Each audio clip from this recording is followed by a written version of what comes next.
it's Pam with Organizer AZ911, and in this video I would like to kind of share with you confession time.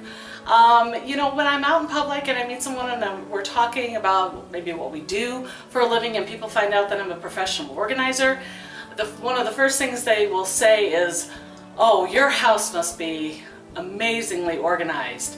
And while I have set up systems in the house to help me keep it organized a lot more easily, even as a professional organizer, there are times when we do get disorganized, our lives get busy, or something changes in our lives. And systems that were set up and were working fine suddenly fall apart. And that's normal, that happens with everyone. Before I started working on this closet, the coats were busting out of it. The wrapping paper was overflowing the bins. We couldn't get to the vacuum. Oh, heaven forbid, if I needed to vacuum somewhere in the house, I had to fight the coats and the boxes and the bins. And if I finally managed to make it to the vacuum cleaner, I had to fight off the dust bunnies that were holding onto it. It really needed my attention. So last week, I put it on my calendar and I started tackling this closet. But even as an organizer, I found I was hitting a real bad stumbling block. I just couldn't figure out what happened and how I was going to fix it. And I literally had to stop myself and start thinking about the organizing process that I do with my clients.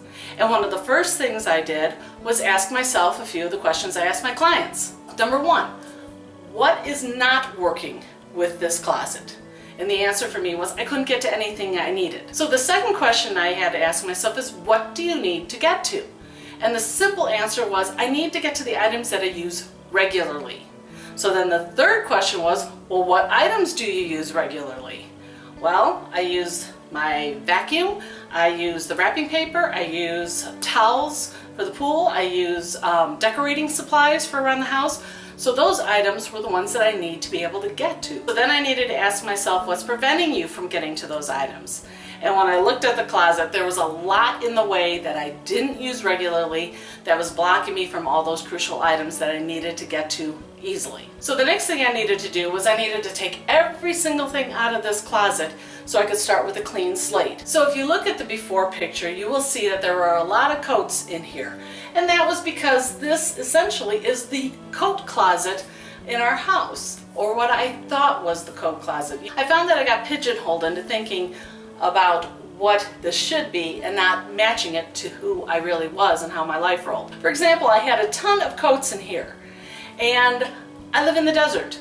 I rarely ever wear the coats. The only time the coats are worn is if we travel to a colder climate area to visit family, or if we go up north if we wanted to go skiing. We never wear them. But I was using prime real estate for an item that we rarely use. I did take the light coats that I wear more regularly and I put them on command hooks near the front door.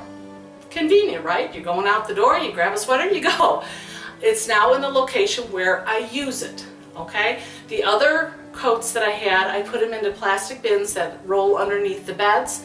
And you know what? We know where we can get them. They're safe, they're clean, it's out of the way, and we can get them when we need them. But it's not going to take up my prime real estate here with the essential items that I use regularly.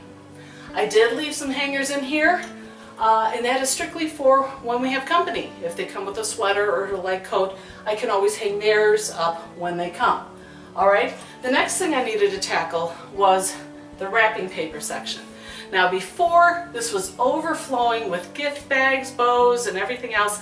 I kind of went overboard. You might say with my wrapping paper that I got wrapped up in the holiday spirit and I really overbought. So it was overflowing with too many wrapping supplies. And I usually do shop for my wrapping supplies at the Dollar Tree. Since I didn't put a lot of money into the wrapping paper, I didn't have as hard of a time letting that go and donating it. But now, as you see, I can get to everything I need very easily. It's not crammed in there, it's not falling out. It used to be I'd go to pull out a bag, a gift bag, and half of the bags would fall out. I did have a huge amount of Christmas bags, gift bags left over.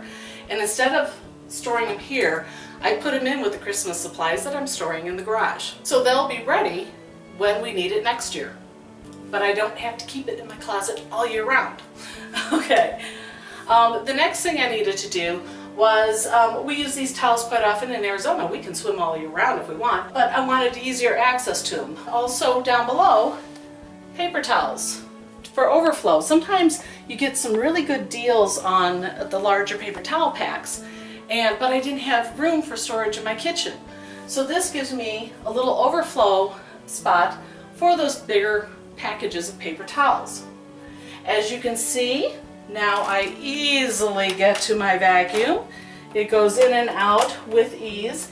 And I use these kind of bags for when you're just grabbing on the go and you need to take things to someone's house. And because I'm short, there's my little helper back there, the little claw, so I can reach. When I need to get the ribbon, I can use that. Okay, now, a lot of these closets, if you look way up high, there is a ton of space up there. There are certain home decor items that if you live in Arizona, you can't put them out in your garage for storage. And candles are one of those products.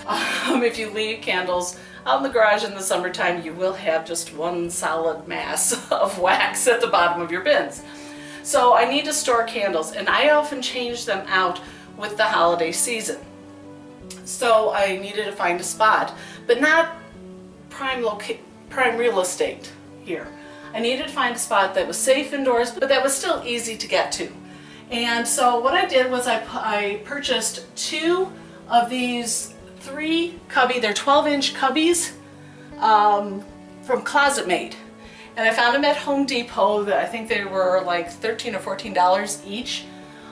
They're great, they're inexpensive, but they allowed me to use the vertical height that goes way up there. And then I purchased these bins that by Rubbermaid. They were only about $5 each at Home Depot. I got both of these items at Home Depot. And it allowed me to keep all the different holiday candles. I've got travel supplies. Someone in our home, they travel about 3 times a year. So I've got a bunch of travel supplies up there and other accessories that we use either to decorate the house or, like I said, periodically, or that need a climate controlled area to store. And then I have some very delicate glass vases up there that I store. But basically now this closet that was just overstuffed and impossible to get to the stuff I need is now everything I can get to very easily. Okay, so overall this closet took me about 2 to 3 hours. Some of that time was used up putting those shelving units together up there and labeling, that kind of thing. But once I was able to decide what I really needed versus what I thought was supposed to go in here, the organizing process went a lot faster. I hope that sharing this confession of how my closet was really disorganized gave you some comfort and that you found the tips I offered helpful. If you did, please give me a big old thumbs up. Poke that like button below. And if you're new to my channel, please poke that subscribe button as well and ring the bell so that you'll know every time I upload a new organizing video. I'm Pam with Organizer AZ 911. Thanks for watching.